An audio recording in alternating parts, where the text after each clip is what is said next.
ആദ്യ നിയമസഭയുടെ 60ാം വാർഷികത്തിൻ്റെ ഓർമ്മ പുതുക്കാനായി സഭാവാസികളെല്ലാം പഴയ കാലത്തിലേക്ക് സഞ്ചരിച്ചു.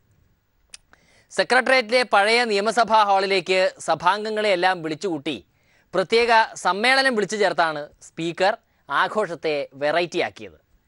ഓർമ്മ പുതുക്കുമ്പോൾ അംഗങ്ങളിൽ പലർക്കും പല കഥകളുണ്ട് പറയാൻ. ശീതീകരിച്ച പുതിയ നിയമസഭാ ഹാളിൽ നിന്ന് പഴയ നിയമസഭയിലേക്ക് സമ്മേളനം ഒരു വിയർക്കേണ്ടി വന്നില്ല. വിയർപ്പിക്കുന്ന ചോദ്യങ്ങളൊന്നും പരസ്പരം ചോദിക്കാതെ എല്ലാവരും ഓർമ്മകൾ അയവിറക്കി അങ്ങനെ 26ാമത്തെ വയസ്സിൽ ഈ കൂറ്റൻ സെക്രട്ടേറിയറ്റിൻ്റെ മനോഹരമായ ഈ അസംബ്ലി മന്ദിരത്തിലേക്ക് കടന്നു വരാൻ കഴിഞ്ഞ ഒരാളാണ് ഞാൻ. സാർ 4 തവണ അസംബ്ലിയിലും 4 തവണ പാർലമെന്റിലും പ്രവർത്തിക്കാൻ കഴിഞ്ഞ ഒരു എളിയ പൊതുപ്രവർത്തകനാണ് സാർ ഞാൻ. പുതുമുഖങ്ങൾ ഒട്ടേറെ ഉണ്ടെങ്കിലും 50 കൊല്ലം പിന്നിട്ട മാണി സാറിനെ പോലുള്ള സാമാജികർ നിയമസഭയുടെ എല്ലാത്തരം മാറ്റവും കണ്ടു വളർന്ന ആളുകളാണല്ലോ.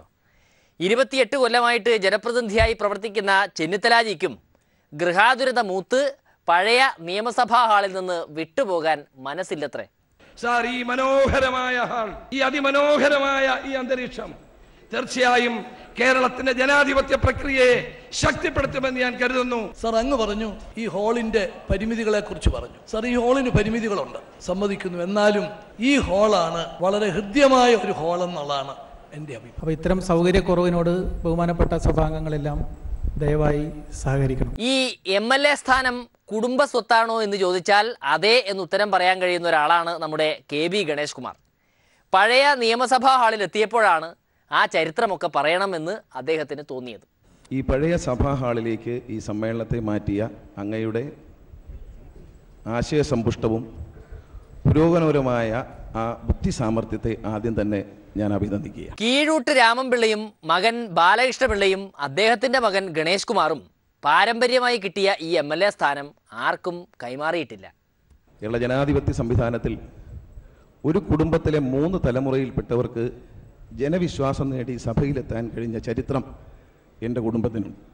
ശ്രീമൂലം പ്രജാസഭയിൽ എൻ്റെ മുത്തച്ഛനായ ശ്രീ കീഴൂട്ട് രാമൻപിള്ള അംഗമാവുകയും അതിനുശേഷം ഞാൻ ജനിക്കുന്നതിന് മുമ്പ് തന്നെ എൻ്റെ പിതാവിന് ഏറ്റവും പ്രായം കുറഞ്ഞ അംഗമെന്ന നിലയിൽ കേരള നിയമസഭയിലേക്ക് വരാനും ഏതാണ്ട് 30 വർഷത്തോളം ഈ സഭയിലിരിക്കാൻ, അതിനുശേഷം 2001 മുതൽ ഈ സഭാ ഹാളിൽ അല്ലെങ്കിൽ പോലും കഴിഞ്ഞ 16 വർഷം കേരളത്തിലെ ജനങ്ങളെ പ്രതിനിധീകരിച്ചുകൊണ്ട് ഈ നിർമ്മാണ സഭയിലെടുത്താൻ എളിയവനായ എനിക്കും അവസരം കിട്ടി. അങ്ങനെ 3 തലമുറകളെ അനുഗ്രഹിച്ച കേരളത്തിലെ മതേതര വിശ്വാസികളായ ജനങ്ങളുടെ മുമ്പിൽ ഈ അവസരം ഞാൻ ശിരസ് നമിച്ചുകൊണ്ട് അവർക്ക് നന്ദി പറയുകയാണ്. ഇങ്ങനെ ചില കുടുംബക്കാരുടെ ജന്മാവകാശമായി നിയമസഭ മാറിയിട്ടുണ്ടെങ്കിലും മറ്റംഗങ്ങളെയും ഗണേഷ് കുമാർ സ്വന്തം കുടുംബക്കാരായിട്ടാണ് കരുതുന്നത്. പക്ഷേ ഈ കുടുംബക്കാർക്കിടയിൽ പണ്ടത്തത്ര ഇൻറ്റിമസി പോരാ പോലും. ഈ സഭയിൽ മുൻപിരുന്ന എൻ്റെ പിതാവടക്കമുള്ളവർ പറയും, എല്ലാവരും സംസാരിച്ചപ്പോഴും പറഞ്ഞു വളരെ അടുപ്പം, പ്രതിപക്ഷവും ഭരണപക്ഷവും തമ്മിൽ വളരെ അടുപ്പം. എനിക്ക് തോന്നുന്നത് വളരെ അടുത്താണ് കസേര കിടക്കുന്നത്. തൊട്ടടുത്തിരുന്ന് സംസാരിക്കാം, തൊട്ടടുത്തിരുന്ന് വിശേഷങ്ങൾ പറയാം, കുടുംബകാര്യങ്ങൾ പറയാം, സന്തോഷം പങ്കുവയ്ക്കാം, ദുഃഖങ്ങൾ പങ്കുവയ്ക്കാമായിരുന്നു. പക്ഷേ ഇപ്പോൾ നമ്മളിരിക്കുന്ന നിയമസഭയിൽ അല്പം അകലം കൂടുതലാണ് എല്ലാവരും ഇരിക്കുന്നവരും തമ്മിൽ. അതുകൊണ്ടായിരിക്കാം ഒരുപക്ഷെ ഒരു അകലം വന്നിട്ടുണ്ടോ എന്നെനിക്കൊരു സംശയമുണ്ട്. പ്രതിപക്ഷത്തിരിക്കുന്നവരും ഭരണപക്ഷത്തിരിക്കുന്നവരും തമ്മിലുള്ള വ്യക്തിപരമായ ബന്ധം വളരെ നല്ലതായിരുന്നു. അത് ഇനി അങ്ങനെ തന്നെ ആകണമെന്ന് ഞാൻ ആഗ്രഹിക്കുകയാണ്. മുൻ മുഖ്യമന്ത്രിയായ ഉമ്മൻചാണ്ടിക്കുമുണ്ട് ഈ കുടുംബ പരിഭവം. കസേരകൾ തമ്മിലുള്ള അകൽച്ച കൂടിപ്പോയെന്ന് തന്നെയാണ് ചാണ്ടി സാറിൻ്റെയും പരാതി.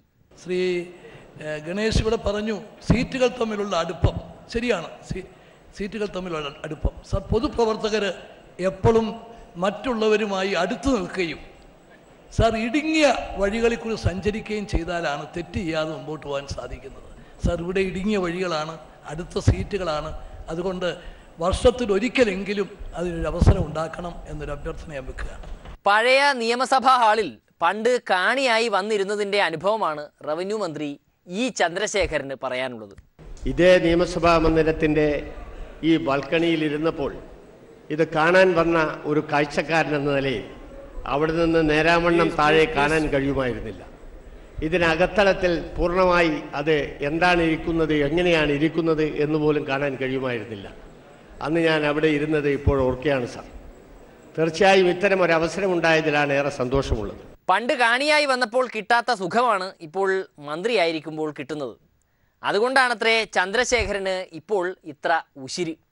അതുപോട്ടെ, നമ്മുടെ PC യുടെ വായിൽ നിന്ന് കൂടി എന്തെങ്കിലും കേൾക്കാതെ എങ്ങനാ? PC-ക്ക് PC-യുടെ അനുഭവങ്ങളല്ല പറയാനുള്ളത്, മറിച്ച് ചെന്നിത്തലയ്ക്കിട്ട് ഒരു കുത്തു കൊടുക്കാനാണ് താല്പര്യം. സാറേ, അന്നത്തെ പ്രതിപക്ഷ നേതാവ് എന്നതിനപ്പുറത്ത് ഇപ്പോഴത്തെ ഞാൻ ഈ സഭയിൽ വരുമ്പോഴത്തെ പ്രതിപക്ഷ നേതാവ് ശ്രീ കെ കരുണാകരനാണ്.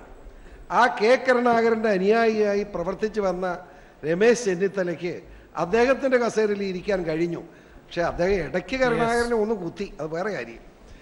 കഴിഞ്ഞു എന്നതിൽ ഞാൻ ഉള്ളത് പറയണ്ടേ, ഞാൻ പ്രത്യേകം ഓർക്കുകയാണ് സാർ. നമ്മുടെ പന്ന്യൻ സാർ ഒരു ലാൽ ആരാധകനല്ല എന്ന് ഇപ്പോഴാണ് മനസ്സിലായത്. അല്ലെങ്കിൽ പിന്നെ ലാലേട്ടന് കൊടുത്ത ദേശീയ ജൂറി അവാർഡിനെ പറ്റി പന്ന്യൻ സാർ ഇങ്ങനെ കുറ്റം പറയുമോ? അവാർഡുകളുടെ കാലമല്ല ഇപ്പോൾ, അവാർഡുകൾ ചോദിച്ചു വാങ്ങുന്ന കാലം. അവാർഡ് എന്ന് പറയുന്നത് ഇപ്പം പേവാർഡ് പോലെ ആയിരിക്കുന്നു. സത്യത്തിൽ അവാർഡിന്റെ രീതിയും അവാർഡിന്റെ അന്തസ്സും കളഞ്ഞിരിക്കുന്നു. അപ്പോഴൊരു പുരസ്കാരം കൊടുത്തു, എന്തിനു വേണ്ടിയായി കൊടുത്തതെന്ന് എനിക്കൊരു പിടിയില്ല കേട്ടോ. നമ്മുടെ മഹാനടനൊരു പുരസ്കാരം, ആ അവാർഡിന്റെ ആ പുരസ്കാരം എന്ന് പറയുന്ന ഇതിന്റെ ഭംഗി മുഴുവൻ കെടുത്തുന്ന ആ പുരസ്കാരം. സുരഭി എന്ന് പറയുന്ന നടിക്ക് ദേശീയ അവാർഡിന്റെ തിളക്കം കിട്ടിയപ്പം മലയാളത്തിലെ മഹാനടൻ എന്തിനാ ഇങ്ങനെ ഇത് കൊടുത്തതെന്ന് എനിക്ക് പിടി കിട്ടുന്നില്ല. ചിലരെ സന്തോഷിപ്പിക്കാൻ ചിലർക്ക് കൊടുക്കേണ്ടി വരും, അതുകൊണ്ട് കൊടുത്തായിരിക്കാം. കാരണം പൊലിമുരുകനല്ലേ, അപ്പൊ കൊടുക്കാതിരിക്കാൻ പറ്റുമോ? അങ്ങനെ കൊടുത്തായിരിക്കാം. നമ്മുടെ അവാർഡുകളെ പലപ്പോഴും വ്യഭിചരിപ്പിക്കുന്ന ഇതുപോലുള്ള കേസ്. അവാർഡുകളുടെ മാത്രമല്ല പത്മശ്രീയുടെ വരെ കള്ളത്തരം പന്ന്യൻ സാറിന് നന്നായി അറിയാം. പത്മശ്രീക്കുള്ള എത്രയെത്ര റെക്കമെൻഡേഷനുകൾ കണ്ടതാണെന്നറിയൂ? ഞാനിവിടെ തിരുവനന്തപുരത്ത് ഒരു MP ആയിരുന്നല്ലോ, തലയേക്കൊന്നിലുണ്ട്. MP ആയിരിക്കുമ്പോൾ എൻ്റെ കയ്യിൽ ഒരുപാട് ആളുകൾ എൻ്റെ അടുത്ത് വന്നു. എന്താണെന്നറിയോ?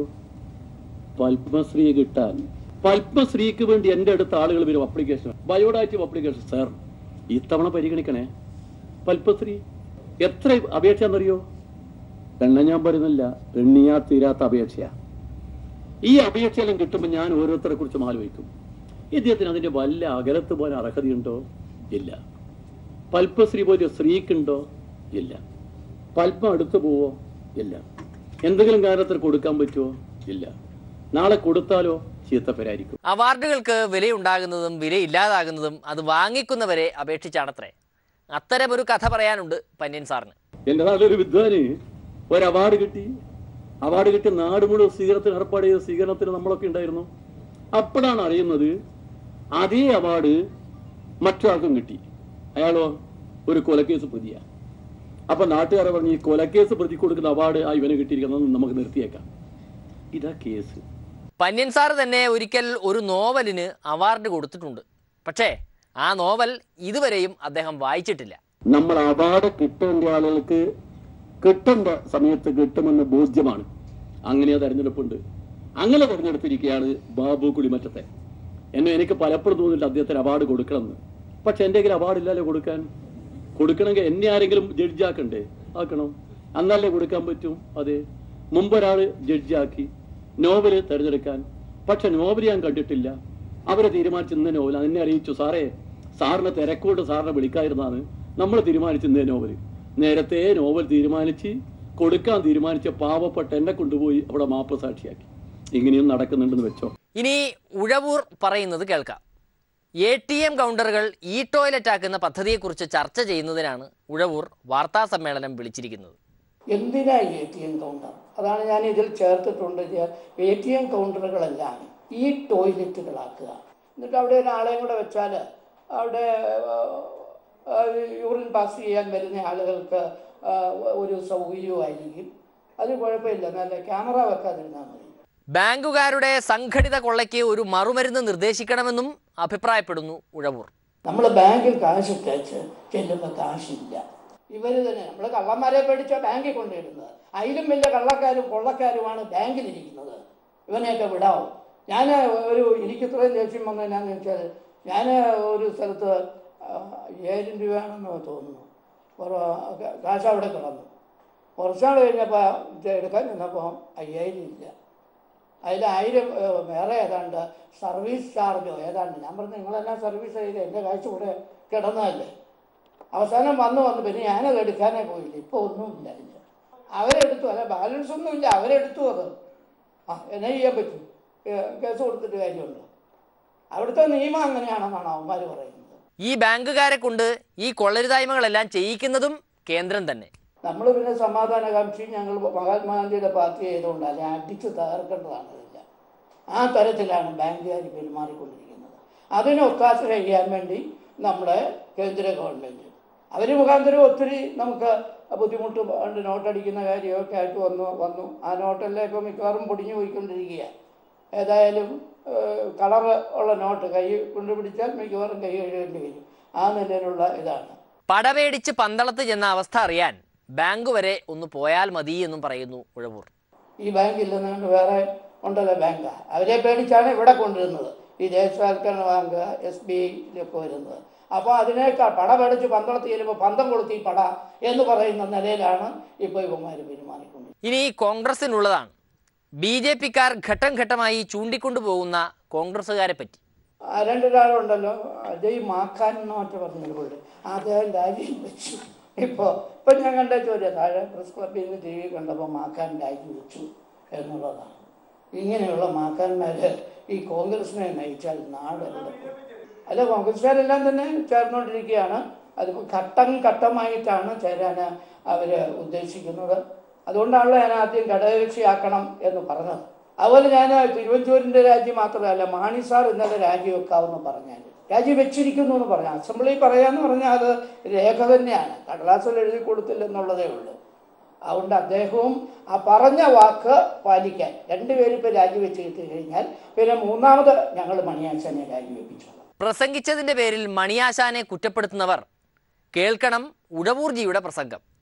വരുമ്പോഴേ എല്ലാവരും അങ്ങനെ രാജിവെച്ച് പോവാണോ? മണിയാശാനൊന്ന് പ്രസംഗിച്ചതല്ലേ? അല്ലെങ്കിൽ ഞാനിപ്പോൾ എത്ര തവണ രാജിവെക്കേണ്ടത്? പ്രസംഗിച്ചതിൻ്റെ അടിസ്ഥാനത്തിലാണെങ്കിൽ ഞാൻ കടന്നാക്രമിക്കുകയല്ല, ഞാൻ നിങ്ങളെ സ്നേഹിച്ചു കൊല്ലുകയാണ്. അതാണ് അതിൻ്റെ. ഇതുപോലെ സ്നേഹിക്കുന്ന ആരാ ഉള്ളത്? ഉമ്മൻചാണ്ടിയും സംഘവും മൂന്നാറിൽ സമരമിരിക്കാൻ പോയതിന്റെ ഗുട്ടൻസ് ഇതാണ്. അവർക്കൊക്കെ നല്ല കാര്യം. മൂന്നാറിൽ എന്ന് പറഞ്ഞാൽ നല്ല സുഖമല്ലേ? ടൂറൊക്കെ നടത്തി അതിലെ പോയി കുറച്ച് നേരം അവിടെ ഇരുന്ന് ഫുഡൊക്കെ കഴിച്ച് എന്നാടി ഇന്നത്തെ കറി നല്ല കറിയായിരുന്നു, കുഴപ്പമില്ല. ആ കറി അല്പം ഇച്ചിരി എടുത്തു തിന്നു, അങ്ങനെയുള്ളത്. എന്നിട്ട് പിന്നെ ക്യാമറ ഇങ്ങനെ വരുമ്പോഴേ തോണ്ടി മോണിയാശാനെ നിങ്ങൾ ഇതൊക്കെ കണ്ടെങ്കിലും ഒരു ആട്ടുന്ന ഒരു ഭാഗം നിങ്ങൾ